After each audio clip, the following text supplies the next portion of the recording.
You are listening to Single Woman and Motherhood on Apex Radio. What's good, y'all? And now tuned in to Apex Radio.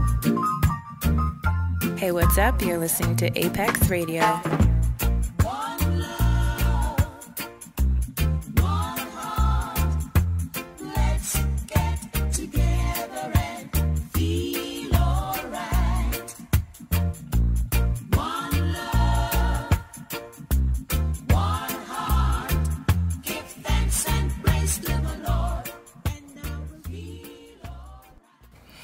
And I am feeling all right. Hello, hello, hello. What a wonderful day. It is September. Can you imagine? The time have come and gone by so fast. Summer is over. It's chilly. The weather is changing every day, and so do we. And that's why we're here. I'm Anne-Marie Ricketts from the S.W.I.M radio show, Single Women in Motherhood Training Program, here in our London community. And we are reaching out to all the wonderful mothers out there who are constantly making changes in their life, making, a better home for their children, back to school. Oh my gosh. It is here. It has begun. I'm asking everyone out there, when you're driving, just be very careful. When the kids are all going to school in the morning, take your time, no rush. It doesn't matter if you're already late, you're late. So just slow down and enjoy the process. Learning is so important. And if we do not take our time to learn, the children won't take their time to learn. We are the example. We are setting the pace. We are teaching them every day. So slow down. Enjoy the moment of taking the kids to school, talking to them, getting to know them, and doing some talking to yourself sometime. It works, right? So I'm here today with the lovely Beth Sutherland. It's such an honor to have her here. Beth and I have gone back, way back. So, everything just happens at the right time. And I just want to introduce her to you and have her introduce herself. So, Beth, say hello to the lovely people. Hello there. As Anne-Marie mentioned, my name is Beth Sutherland. I'm an empowerment coach, and I've had the gratefulness, I guess I'm going to have to say, to work with Anne-Marie and her team over there, and all the women that come in to seek more learning. Right. And it's just been wonderful working. Beth just reminded me today that she's an empowering coach, not a life coach. And I'm thinking, so what's the difference? And I'm thinking, you know what? Empowerment is a very powerful word. And what the difference with a life coach is, you can coach anywhere, anytime, on anything, but she represents what we talk about every day, about empowering moms, single moms, and helping them to just recognize their strength, their ways, things that can uplift their life and make it a better place, right? So we want to focus on that word called empowerment. And it's going to really, sit in well with the topic of today, because we are going to talk about professional procrastination. Professional procrastination. We went over the title, and we thought about it, and we stew on it. And this is where we're at right now, that professional procrastination now. We're not throwing words at anyone, because we are all professional procrastination. Sometimes in our life, here and there, we've all procrastinate. So it's a natural reaction. It's part of life, people. We all do it. Sometimes we recognize it. Sometimes we don't even know we're doing it. So again, I'm Anne-Marie Ricketts from the S.W.I.M, Single Women in Motherhood Training Program. I am a professional life coach. I am a single mother. I am a friend, a teacher. I am a soulmate. Whatever you want me to be, I will be there for you. Give us a call, 519-432-5454. We are located at 296 Horton Street. Wellington and Horton is the intersection. London, Ontario. Everyone's welcome to reach out, www.singlewomenandmotherhood.com. We look forward to speaking to you anytime. So, we are going to talk about some parenting tips, and we have something different this week. We have something to introduce. Maybe you will be familiar with it. Maybe your mom or you have gone through something similar to it. And, you know, it's always good to reflect. It's always good to look at new things, new ways, and to try whatever works. So the first tip I want to share with you today is called Make Yourself Truly Attractive. What does that mean? So, you know, our children is influenced by some of the things that we do, right? The TV, the neighbor, the school, maybe teachers, you know, and lots of things that we encounter in our day as we go through our days. But we have to find a way to be very attractive to them. And we're not talking about just the way you look or, you know, maybe the way you carry yourself. But as parents, we have to make ourselves in a way that is very attractive for them to want to be around us as parents. Now, we're talking everything as in, you know, getting up, setting the example, get out of that pajamas and, you know, put on some nice street clothes or house clothes, be representative and ready for guests or just to interact with the family. You know, things like just the way your intelligence are, how you communicate with your children. That's a way of being attractive to them. Be fun. Beth came in the office this morning and oh my God, I could not believe she was joining force with a 2-year-old. The 2-year-old was pretending she was hitting a drum and she's under the table slapping something else and they're going at it. She doesn't have her shoes on. She took her shoes off too and they're walking around. That's attractive. And she just went with it. She, you know, my baby was like, oh, she's one of us. And, you know, you saw her face light up like, oh, Mom's always telling me to put my shoes on. Put your shoes on. Put your shoes. And here's but she's a little bit big, but I like her.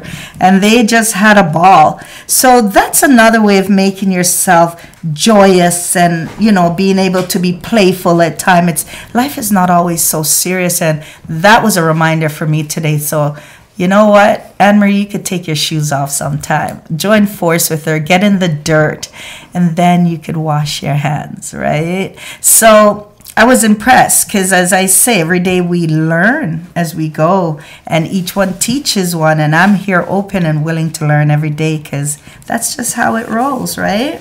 So just find yourself to be in a way that you could just be attractive to the kids and let them be part of their world and they become part of your world. And it's about two-way streets, right? Absolutely. So what we wanted to share today is an interesting, I think I would call it a game, would you not, Beth? Yeah. Rules of the game is what I put on the top. You call it rules of the game, right? And when I was researching, I found it's called the family chip system. And I thought, the family chip system, And they said it's a very powerful tool, you know, when you use consistently, most children will show great improvement. So if you want to see some improvement in your child, we have to keep searching for new ways of introducing things to them. And apparently this family chip system, you know, within weeks you see changes in the children and their behavior. So it's the way, if you have other children around, you know, around the same age, they can get into the game as well. So, what is a family chip system? So, here are the steps. Basically, you can go out to the drugstore or maybe Walmart or somewhere, and you can get, you know, purchase a box of chips, right? And then you will have a family meeting to discuss the need of the program. So it could be for anything you want to do. So you can tell the children that it will help them to learn to be in charge of themselves, right? And you can also tell the older children that the system is basically similar to what adults experience in everyday life. So it depends. This is age appropriate. You got to know if your child will be able to, relate to this game. Adults earn money for working, as we do every day. Adults have to pay fine for breaking rules like speeding or making late payments on a bill. And, it's good to introduce these things to children so they can grow and have an understanding of if the lights don't need to be on, don't leave it burning for no reason. Instead of, turn off the light, turn that light off. You will be able to have a way of introducing them. And maybe, it will help them to understand, we work together as a team. So if the lights don't need to be on in the house, let's not turn it on because then I don't have to spend that extra money. So, adults have to spend money on things that they need as well, like groceries and the clothes they wear, the roof over our head. And I think it's very important for children to learn that at an early age, because I find a lot of the children these days, it's all about want, not knowing, okay, you can want it, but how are we going to get it? Like, it doesn't fall out of the sky. And then some children get rebellious when mom said, well, honey, I can't afford that today. What do you mean you can't afford it? You've always done it. Or, your job changes on you, so finance changes. Like I'm experiencing right now, not working, because I remember the days I can't stop. I can't wait. Remember those days, Beth? I can't wait that I don't have to work and I can change my job. And when you don't have that income coming in, it's like, oh man, I really appreciate work. And this is kind of a fun way to teach the kids the responsibilities versus teaching them in the kind of that real world scariness where you don't really want to bring your children into that there's not enough. You start to create a feeling of lack in them, and that lack just will grow and grow and grow. So you change it to, here's the responsibilities of how we have to play life, basically. Right. So, you want to share a little bit more? Sure. So we've sat down with the family and decided kind of what positive things we want to see. Turning off the lights, you're going to get so many points. You're going to set kind of rules on what each kind of reward is. For instance, picking up the clothes off your bedroom floor, you'll get 2 poker chips. Brushing your teeth, you'll get 2. Setting the table, you'll get 4. So this looks like an exciting thing, because by just looking at it, you can see how the child could accumulate enough stuff, and yes, that achievement's going to be behind them, and they're going to see right away, oh, if I do this happens. If I do that, this happens. But there's also a part that everybody has to agree on at the same time, and that's how you lose your chips. And that's by, behaviors that you don't want to see. Those negative behaviors like throwing things around or tantrums, arguing, talking back, not doing the responsibilities per the time period that you've requested and those kind of things. And so you have this kind of setup that you have a list of the things that you're going to make money with or make the chips with, and you're going to have a list of the things that you might decrease that bank account of chips by doing some negative behaviors. And then there's also the privileges of why you want to have these chips in the first place, right? That's right. Everybody loves rewards. I love it. And the rewards make us do things. And this falls right into what we're going to be talking about today, about why we do things and why we don't do things. Mm-hmm. So having a reward available and knowing that reward is coming is actually a positive thing.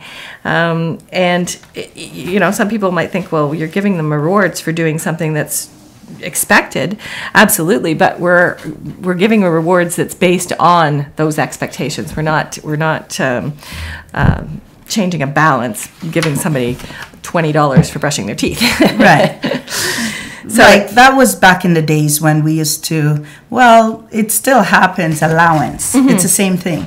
But allowance was like one set responsibility. You take the garbage out, you get this. You you clean your room, you get $2, and then you add it up so you could spend. So it's similar to that from what we're looking at. But I think that the other thing that we're not giving them money, so we're not buying more stuff. We're not accumulating more material stuff. We're taking that money or those chips and trading them in for something that the family values or the child values within that family. So, for instance, if they want to watch a half an hour TV show. I'm trying to think of some Dora the Explorer or something, and the mother really doesn't want to watch it, but the child has earned this, so they can sit and watch it together, and the mother can be proud that she's sitting there because the child has earned this. And it's not that materialistic behaviors that we it's all right to buy things, but we want to make sure that it's a balance, right? And it's so funny. I mean, they could do rent things such as renting a bike, their own bike. It cost them 5 chips for the day. I love that part. When I saw that, it's like, not just because it's your bike, you're just going to pick up and go. But the better piece that I love about this is, going to a friend's house. Every kid always just think it's their right to just get up and go. But imagine it costs them 10 chips to go to a friend's house. So they're going to make that really valuable. They're going to probably, then they will set time. Okay, I'm going to buy, it's going to cost me 10 chips to come. What are we going to do? So it helps to encourage to make their time real. They could utilize their time very wisely when they're with their friends instead of just goofing around or just hanging around. Those are some of the things you could start encouraging at an early age of utilizing your time well. So they too can reflect back and actually, have memories and appreciate those minutes, right? Absolutely. I was thinking of something too. I wrote down drive somewhere. As my children got older, of course, they wanted you to drive them there and drive them here and drive them all over the place. Not really necessarily recognizing that there's gas involved and what is mom not doing when she's driving me around. So I would make sure that, or try to be aware, of course this doesn't work all the time, but I'd let the child know that the round trip was going to be a half an hour. That's a half an hour out of my time. I was planning on doing this event or this task. So for a half an hour, that child could do that task for you. So pick a gardening for a half an hour, or vacuuming for a half an hour, or so that it's equal time, that I'm taking time out for you so you can help by putting that time back. I like that idea because we talk about that in business sometimes when you're charging for a service and that person needs that service but they can't afford it. It's the same thing as swap, You come in the office and you do this and I can provide this for you because it allows you to value your time and it values their time. So they see it's not for granted, and that's what we're pushing here today. Helping them to understand the value of appreciation and great gratitude, right? Yeah. I would suggest though, get them to do the things before you drive. Oh, that's so true.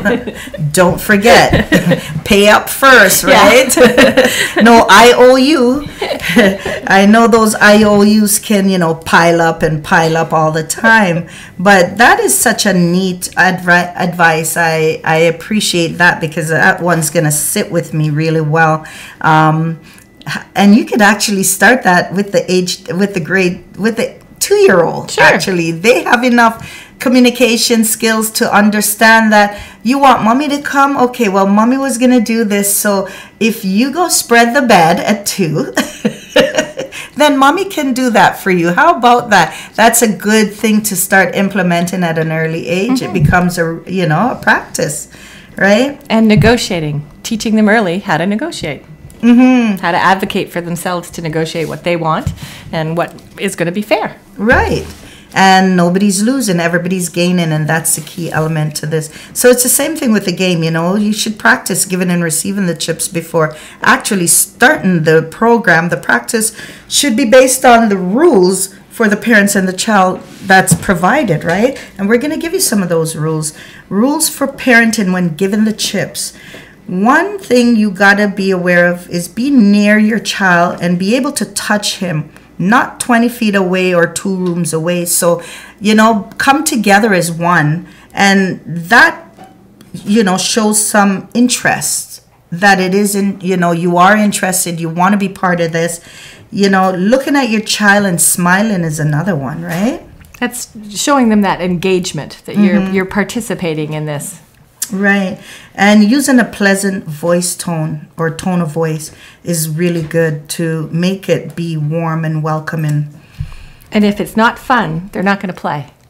There you go. And you're not going to want to play because then it's work for you on top of it. Exactly. So you got to make it be, giving praise to the child, especially when they're implementing or, coming up with ideas. It's really nice for them to know that their input matters. Rewarding your child with chips. Here's 2 chips for doing a great job outside of what their behaviors or they're purchasing or they're losing or gaining. It's nice to say, here, it's like working in a restaurant and you get your day's pay, but it's nice when you get a tip. So you could look at that as a tip, right? Hug your child. Don't forget to use that, skin to skin touch. That hug is very important. When you use some other form of positive touch, it really enforces what you want to see accomplished. And, having your child acknowledge you, such as, thank you, Mom, or okay, Mom, it really, really works, right? And I would say try to use all senses, because we all have a dominant sense that we really appreciate. So there's people that are visual, there's people that are auditory, and there's people that are kinesthetic. They like that touch. So if I reach out and touch somebody, because I'm a touchy-feely kind of person, if the person's a touchy-feely kind of person, they'll like that. But if they're a visual person, they might go, what's she doing touching me? So you have to use all the senses with your children, because you want to make sure that you're touching in on what sense really works for them. Yes. Can you see how this pile of chips is an advantage, or can you hear how your words and your behaviors are affecting the pile of chips, or do you feel the difference in the family now that we have this chip program, right? All of those things are different examples on how we can kind of use all the senses to ensure that that what we're trying to do is going to be achieved in a positive way. So touch a little bit on our rules for parents taking away the chips. All right. Well, this is probably the part of the game that might not be all that much fun. And so also take a look at how you're doing this. You don't want to look at this as a real negative punishment. You just want to look at this as here's the ebb and flow of the game, basically. So you should acknowledge that kind of the thanks. Oh, here, I better kind of get ahead of the game here before I start talking. The chip's going to be have them all in specific containers for that, so that every child has their own little bucket. They can see these things accumulating, and so they can maybe see how their brother has more than them, and they might want to do more to get those chips. And if you're having to take the chips away, you want to make sure that it's not a negative feeling and impact on them. Exactly. So we already know that there's a list of here's the things that you're going to do if you do something wrong. Here's the list of the things that how many chips you're going to have. And I think it's probably best if you, at the end of every day, or as it's happening, talk about those chips. Maybe the transfer happens at the end of the day, but as the child has a behavior that you're not approving of, and they have to take back a few chips, make sure that they know why this is happening. Yeah, don't just jump in and say, give me that chips. There's explanation.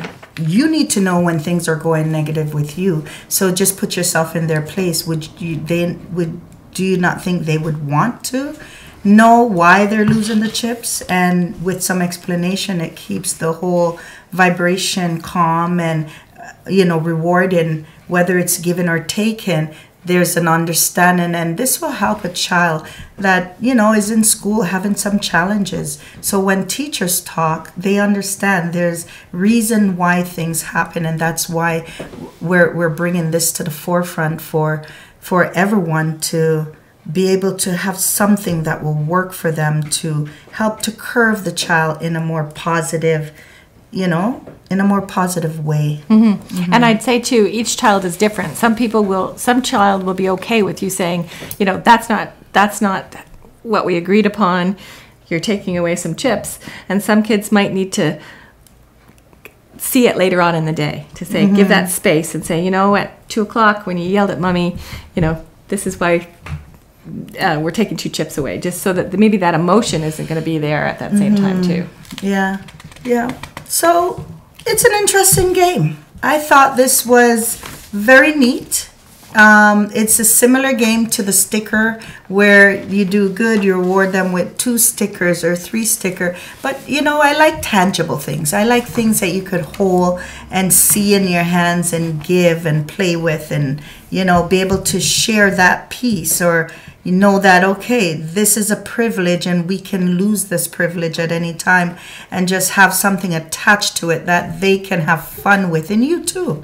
And the more positive you push is the more rewarding it will be for the child as well as yourself, because not only the child grows in life, but we grow with the child. And you remember, when your kids are growing in a very positive way, that's for you to stop and, you know, pat yourself on the back, because we have to acknowledge the work we put in.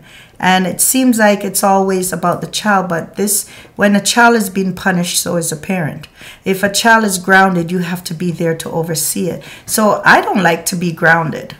I like to go out when I need to go out, and I want to be free. And these are some of the ways you can explain to, you know, your child, saying, listen, when you have to be at home because of some negative behavior, or because you didn't do your chores or stuff, that affects me too, right? And we don't like that. And agreeing with them makes it even more fun and more understandable. And it's easier for them to receive that, so they know it's a teamwork, you know, and what you do affects me. And that's what we're trying to help them to understand at an early age, right? It's just like being on the basketball team. One person mess up, everybody has to do the sit-ups, right? So it's a team effect, right? So that's what we're pushing out here every day. It's how can we become one with our children, so life become easier for both parties. And that is something that was new. I came across that and I thought, yay, I really like that. I want to be able to share that. So just to get back on Single Women in Motherhood Training Program, you know, we've worked together, Beth and I, with our moms, and we've seen a lot of positive changes in moms. And that's when I need to say, you know what, Beth, we did it. Even if it's 1 mom, 2 mom, 3 mom, it's a big difference. And I ran into our co-host last week was Christine. She, you know, she's into her herbals and stuff, and to see her grow. I went by her place of work on Tuesday, and she gave me a little tour of her office, and I was so impressed. I was so pleased, tears came to my eyes to say, oh my gosh, this was the same person that was at our place last year around this time, not knowing herself, with a young baby. And here she is, baby's in daycare, she's looking after herself, she's starting her own business, and she's out there, really out there promoting and getting involved in the community, and she's just moving, and that's what we want to see. So some of our programs we can talk about is the Let's Talk About It, which is starting in September, and we encourage people to give us a call, register, and just come on out, sit down, share their journeys, know that you're not alone. We have the Little Fish program that's waiting for you. If you don't have any childcare, you could bring your baby. We will have people ready to give us a hand with that. We also have the Golden Connection PAL program, where we're connecting single moms in the community with mentors. Child Care Exchange is once a month, where you bring your child. We provide snack, activities. You go have some me time. We're all about the mothers. And we are taking a look at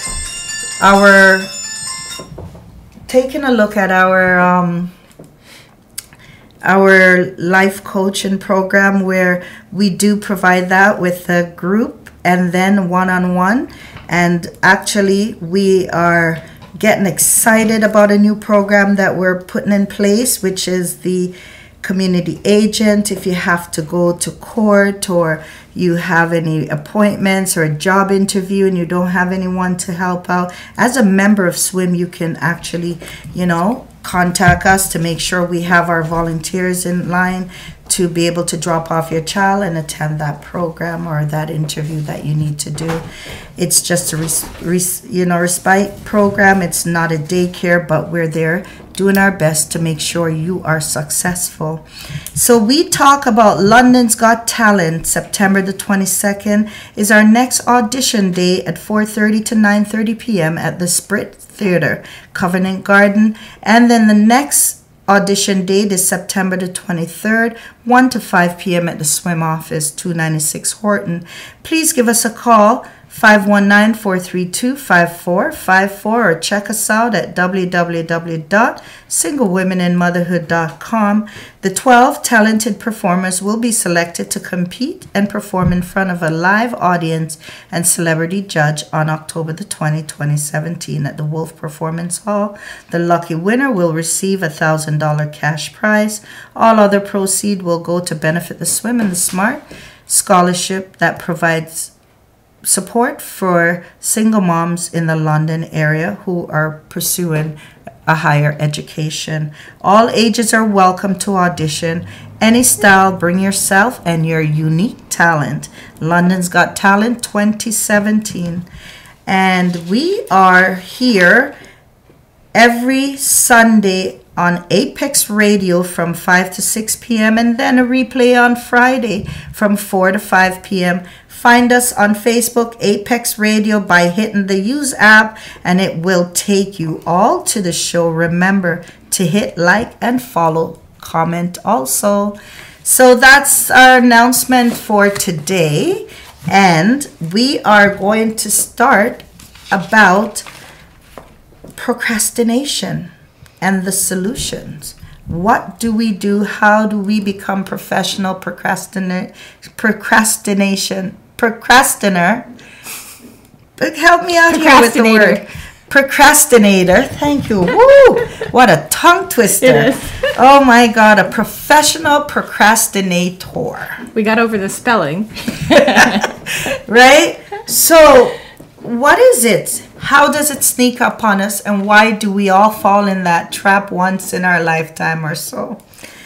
Well, I can jump in here and talk about, first I'll talk a little bit of a difference just so that you know. A life coach will help you pull out the answers by talking about different questions and kind of challenging your questions.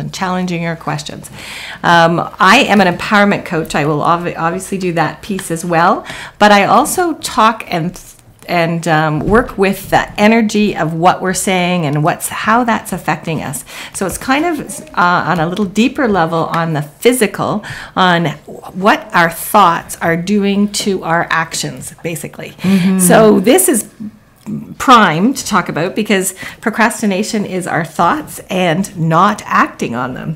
So to break it down pretty easy, there's 3 steps in procrastination. And the first one is you say it. So everybody hears themselves, hears that little voice in their head saying, oh, here's the things I've got to do. So here's the task I got to do. Maybe it's taking out the garbage. Let's think about that. So taking out the garbage is, let's face it, pretty boring, nobody really likes to do it. It can be gross. It can be smelly. It can be not fun. You can find bugs, it's usually early in the morning. The garbage man comes at 7 o'clock. So there's a whole bunch of things that we can immediately see ourselves experiencing when we're putting out the garbage. And so this happens at like a 1 nanosecond level. This is where people don't understand how quickly the brain can work. So you should be doing something, you see yourself doing it, and instantly you feel bad about something, some part of that. Like, I have to get up, it's too early, I don't like the smell, why me, why do I have to be in charge of this? Whatever it is, it's a negative thing you're going to see yourself doing. And then our natural response is to avoid that. Everybody wants to avoid pain. We're coming up with the pain reasons why we don't want to do it. And literally, this is nanoseconds. You're not even going to be aware that those thoughts are going in your head. But you're not doing, because immediately your brain goes, I'm not doing that. I'm going to avoid that. That's painful. I'm just going to avoid it. And right away, our brain shifts to something that's not painful. I'm going to have breakfast, or I'm going to sit down and watch TV, or I'm going to give myself a break and do a video game, because you think you've actually suffered by thinking about the pain that taking out the garbage is actually doing, and you're looking for a reward, and you haven't even done it yet. This is a huge cycle, and this is something that people need to know. The brain, all it does is loop. Loop, loop, loop, loop. I tell everybody all the time, just a loop. And we have 60,000 to 100,000 thoughts a day. We want to make sure that those thoughts are moving us, making us do what we want to do, moving us in the direction that we want, versus the talk and the thoughts that stop us from doing it.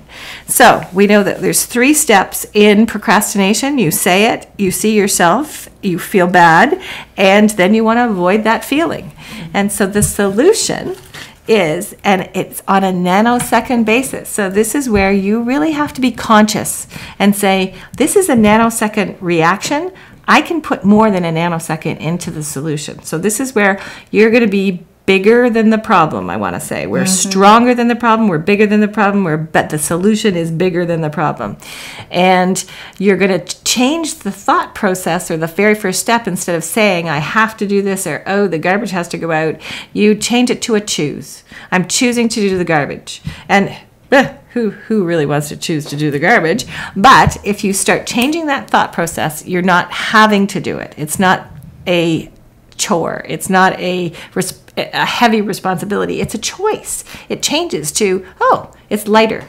And some of the ways to make that change is, and choose, as you use the word choose, is instead of doing it at night or in the morning when you're too tired to get up, prepare at night. Pre-do it, or preset your time, or change your time so it's more accessible or more easier on you, right? Yeah, choose to do it differently.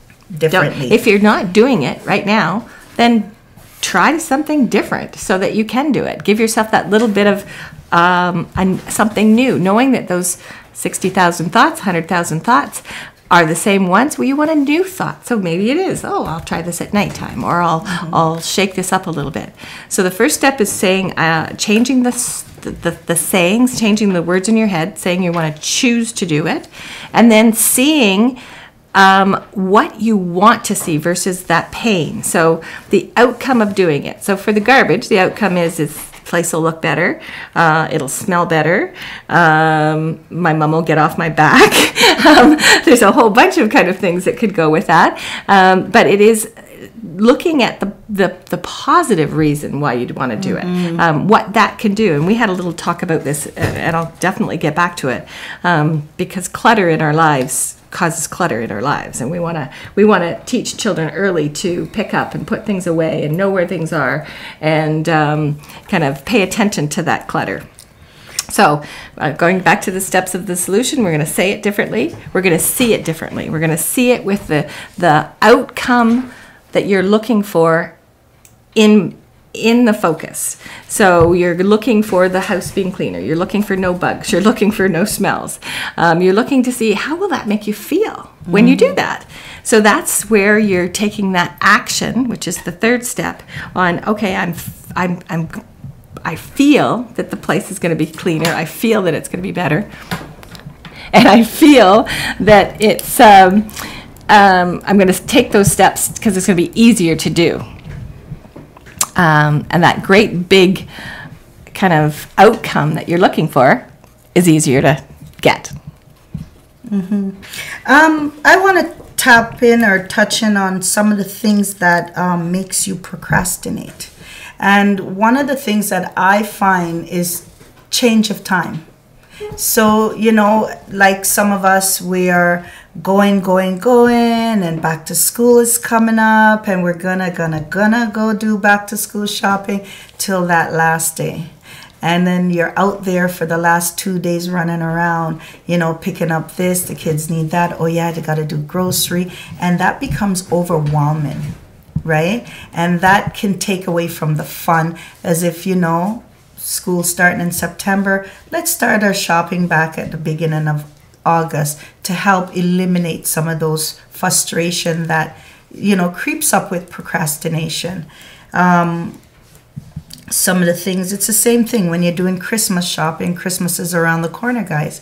You know, start thinking from now, what are you going to do? Are you going to give out gifts? Are you going to go give a, you know, donation to a church? Start having that discussion early and making yourself prepare. When are you going to start doing your Christmas shopping, or start doing one piece at a time when sale's on, so it doesn't all bundled up with you at the end and then you're rushing through it again. It brings frustration, stress, depression. I see it all the time. And you make a big deal out of nothing because it's just one day, and actually it's a couple hours of family get together, then it's done, over it, and it's the next day is a normal day.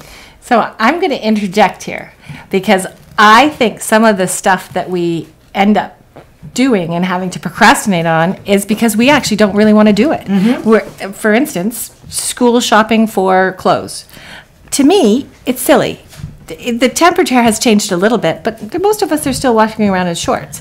So knowing that in a month from now, those clothes are going to drop, the new prices of the fall clothes, I would never be September 1st out there putting the child in a new outfit. I made sure they looked nice, but they're going to wear their summer clothes through into September. So I wouldn't put that pressure on myself to make sure that that was there. But the thing is, I hear where you're coming from, and I really honestly do. However, you know, how do you get your child to understand and work with you on that level? So teaching them early and having that conversation, getting them to see what you're seeing, that when they're at school and kids are, oh, I got this new jeans and look at my new shoes, because that's what's being promoted.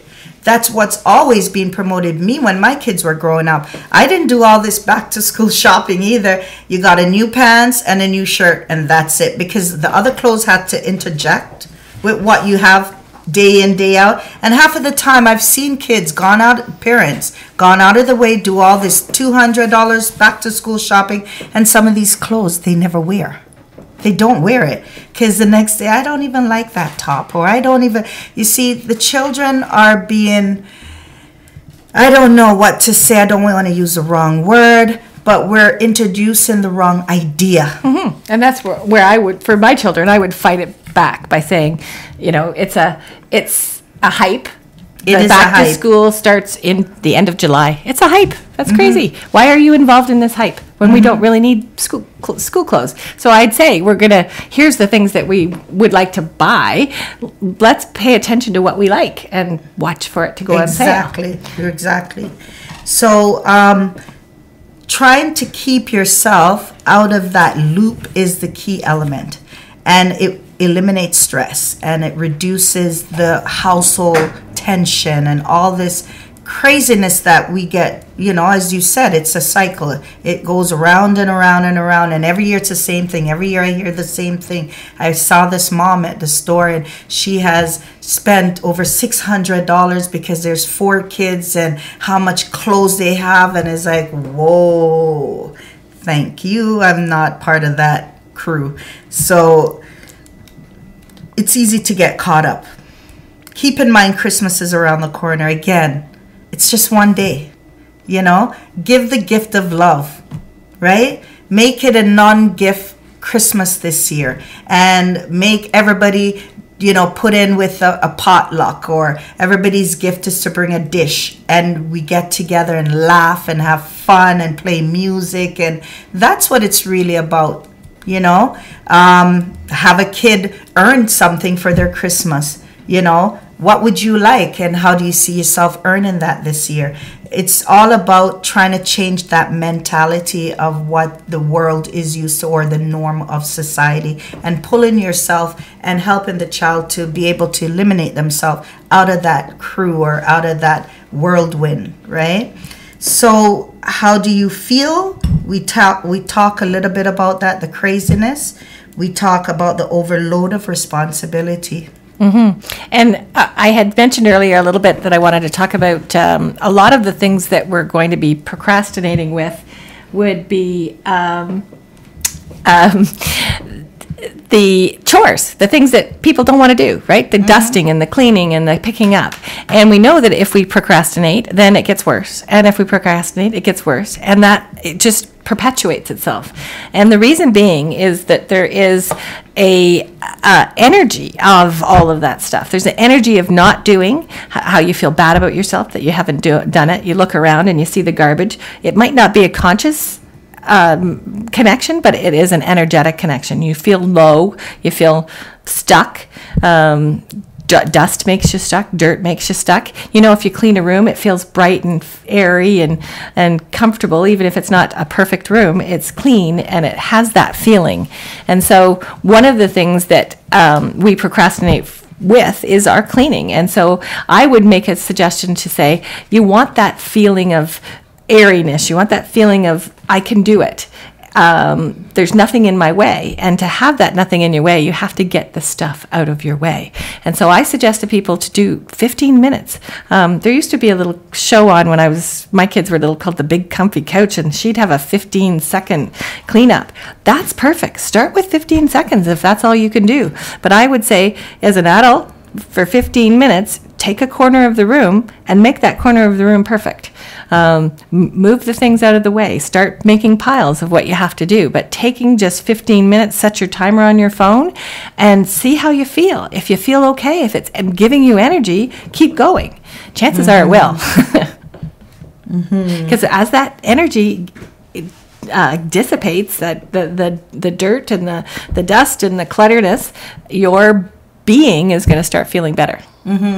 So breaking it down and starting to visualize is what we talk about all the time. Like when you want something good to come in your life, we talk about, saying it, searching for what you want, breaking it down to exactly what you want, like to the T, and then visualizing it. And how you're going to feel when it's already there. Exactly. So seeing your house clean and everything is in place is actually visualizing, and the next thing you know, your house is all together.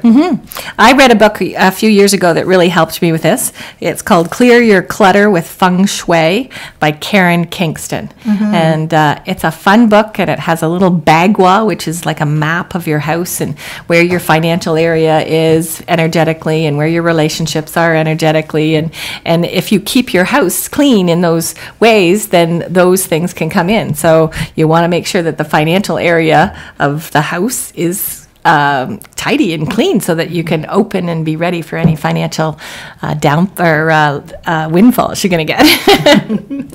I'm going to practice that. There you go. Not just your house alone, but also keep in mind your car. If you do drive a car, keep your car nice and clean, because that's starting to set the mode and the example.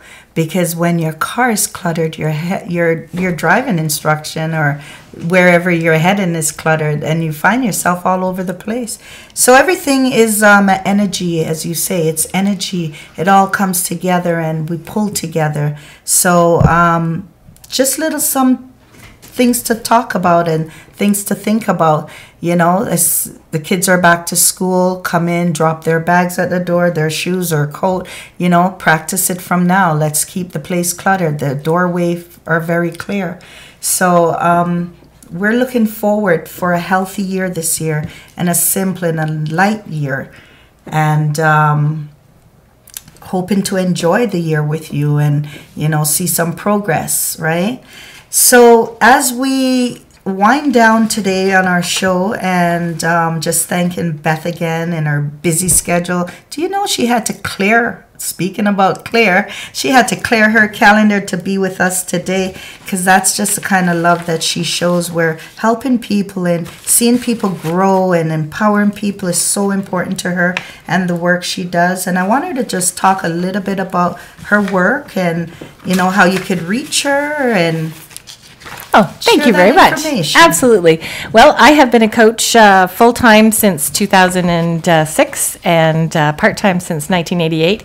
And my coaching includes neurolinguistic programming and energy techniques to help you release what you've stored and release the patterns that we've created. Procrastination is a pattern. It can be broken just like any other pattern that we have. As I mentioned, your brain is on a loop, so I help you kind of do a life hack for that loop. Anne-Marie is reminding me that I help people with mind over weight. So I believe it's an energy as well. We beat ourselves up when we're not feeling the best in our kind of mind. And so that level of destruction that we do on ourselves has an impact on our beings and our bodies. So I have a little program called Mind Over Weight that I help people with shifting those thought processes. And I believe our brains are capable of telling ourselves what to do. And I know that goes way out there, but I've had lots of experience of kind of how to train, how to do that. So my coaching is a little bit different. Typically I suggest 6 or 12 sessions, but I give a free half hour, so you can come in and tell me what's going on in your life so that I can help you. And the programs are very simple, and they're usually 1 hour face-to-face or over the phone. I have clients all over the world. Actually, I have somebody in Indonesia right now, which is kind of fun. And I help business people as well. I was a salesperson for 25 years in the IT world, and so I know how the fear of asking for the order or the fear of picking up the phone to make that next phone call can stop you and can paralyze you. One bad response can really stop you from moving forward. And so just like procrastination, changing those thought processes so that it can work for you is what I do best. And I love helping out the single women in motherhood. We touched base a little bit about the life coaching program that we help the women with, and it's, I don't know how many sessions we've done, but you know, they're 6 weeks, 2 hours, and it's quite involved, and the women really come back with a lot of good skills. Mm-hmm. And thank you for sharing that. And how could they reach you? Oh, yeah, thank you. Beth at bethsutherland.com is my email address. My website is bethsutherland.com, and my phone number is 226-678-8808, and I would recommend for anybody to call for a free half hour, and I'll definitely give you help. You don't necessarily have to continue with coaching, but I believe that's a first step. And thank you for sharing that. That's Beth Sutherland. And Single Women in Motherhood Training Program, www.singlewomeninmotherhood.com. You can always hit us up on Facebook or info@singlewomeninmotherhood.com. Now, back to London's Got Talent one more time, September the 22nd, 4:30 to 9:30 p.m. at the Spritz Theatre, Covent Garden Market. September the 23rd, 1 to 5 p.m. at the S.W.I.M office. 12 talented performers will be selected to compete and perform in front of a live audience. And celebrity judge will be on board October the 20th, 2017 at the Wolf Performance Hall. The lucky winner will receive $1,000 cash prize. All other proceeds will go to the S.W.I.M office and the Smart Scholarship. All ages are welcome to audition. Any style, bring yourself and your unique talent. London's Got Talent 2017. Also, S.W.I.M GoFundMe campaign is up and running. www.gofundme.com /singlewomeninmotherhood.com. So check us out, support us. All it takes is $5. Share it with your friends. And don't forget to check us out every Sunday from 5 to 6 p.m. and then a replay on Friday, 4 to 5. Find us on Facebook, Apex Radio, by hitting the app button, and it will take you all to the show. Remember to hit up the like, follow, and comment. Check out the King C Live show, Mind Over Matter, and we have a show called No Chill. We have so many shows on the Apex Radio. Please come on, check us out. We are talking about overdose. There's a show called Overdose. We have some great shows. Be part of our group. Come on. Click on www.apexradio.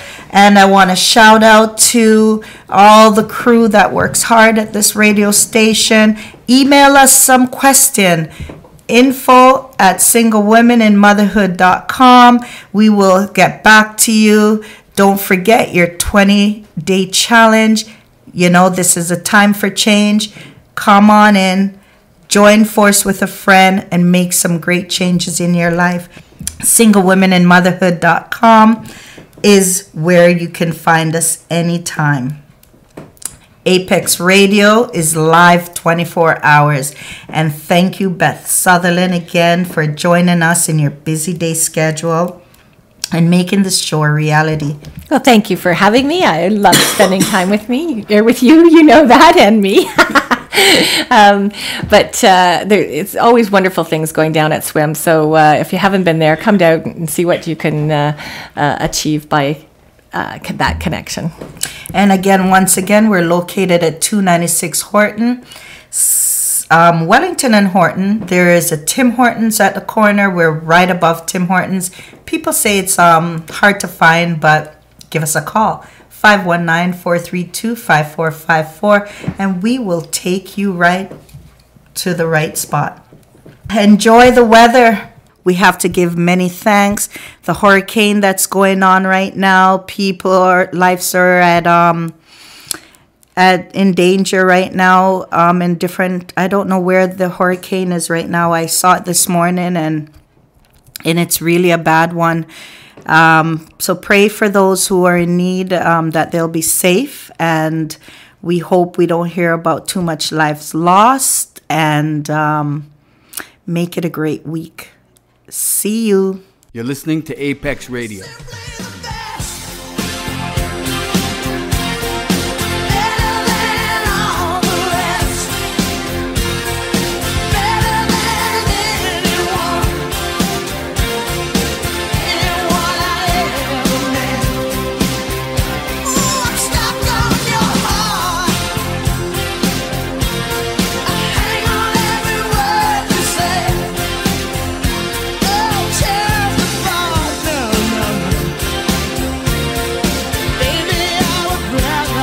Live from London, Ontario to the world, you're listening to Apex Radio.